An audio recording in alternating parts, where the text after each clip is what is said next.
এই টাকায় বাচ্চার জন্য একটা খাবার কিনে নিয়ে যাচ্ছে, সেই বাচ্চার চোখে উনি এই দুনিয়ার সব থেকে সম্মানিত জননী। একজন নারীকে দুটো চোখে, একজন তার কাছে জননী আর আমার চোখে বেশ্যা।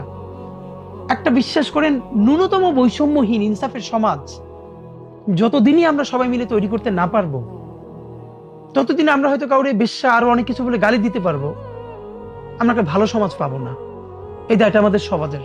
আমরা এখনো বিয়ের খাবারে গিয়ে অর্ধেক খাবার নষ্ট না করলে আমরা জাতে উঠতে পারি না। আমরা এখনো যেই পরিমাণ কমিউনিটি সেন্টারে একটা বিয়ের প্রোগ্রামে খাবার নষ্ট হয়, এদেশে এখনো ডাস্টবিন থেকে খাবার তুলে খেয়ে, আপনারা রাত্রিরে দেখবেন, কালকে মগবাজারে দেখেছি রাত্রিরে বাচ্চারা খাবার তুলে খাচ্ছে। এই বাচ্চাটা আপনি হইতে পারতাম, আমি হইতে পারতাম। আল্লাহ আমাদেরকে এখানে পাঠান নাই। তাহলে যে এখনো ডাস্টবিন থেকে খাবার তুলে খাচ্ছে, সেই দেশে আমি ফুটানি করে আমি বিয়েতে খাবার নষ্ট করি, আমার অফিসে খাবার নষ্ট করি, প্রতিদিন ফ্রিজ থেকে এত খাবার ফেলে দেই। আল্লাহ জিজ্ঞেস করলে